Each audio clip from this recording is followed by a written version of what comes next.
Sound, camera, rolling. All right, and action.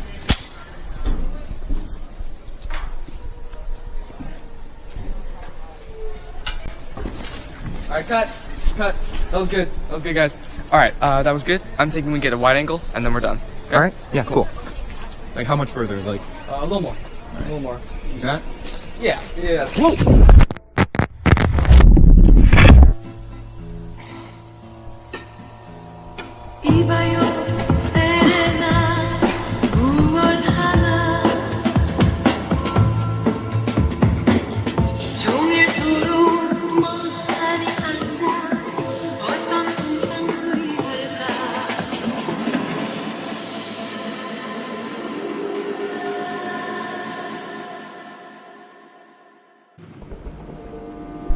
You know the hallway. By now, everyone does. The fluorescent hum, the wet carpet, the geometry that is technically correct and somehow completely wrong. It acquired a name, a discourse, a genre. Academics wrote about it. The internet did what it did best, and here you are watching yet another video. But how did we get here? Liminal spaces operate at an intersection of fear and nostalgia. Two concepts that are, at their core, the same disorientation pointed in opposite directions. One looks back at what was and finds it gone. The other looks forward and finds nothing legible. But what this video is interested in is the aftermath. Specifically, what happens to a concept built entirely on the absence of definition once it becomes one of the most defined aesthetics of the last decade.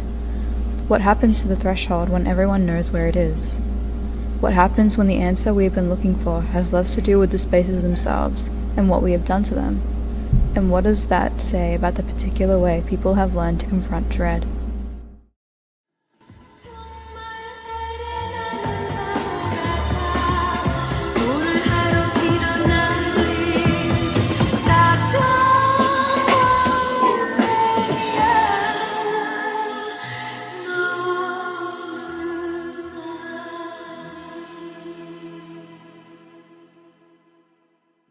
Traditional horror is, at its core, externalized fear. The monster can be killed, the ghost can be exorcised, the killer can be outrun, outwitted, or outlasted. What makes these threats frightening is precisely what makes them manageable. They are tangible. We can identify them, categorize them, assign them a set of rules, and crucially, an address. The fear can be contained, precisely because it has a face. Here's Johnny.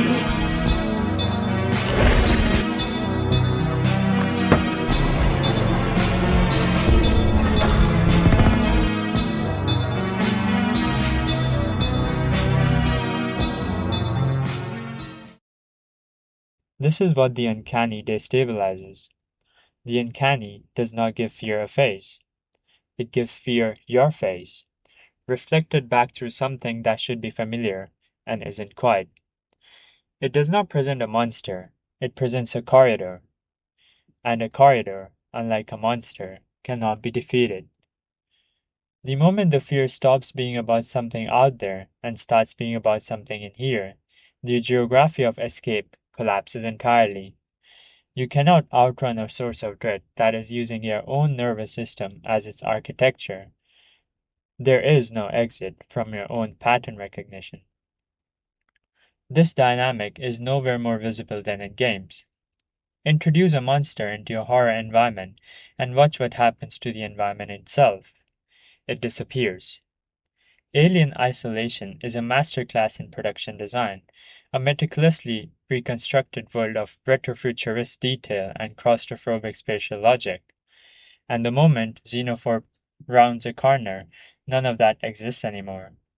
The architecture becomes purely instrumental.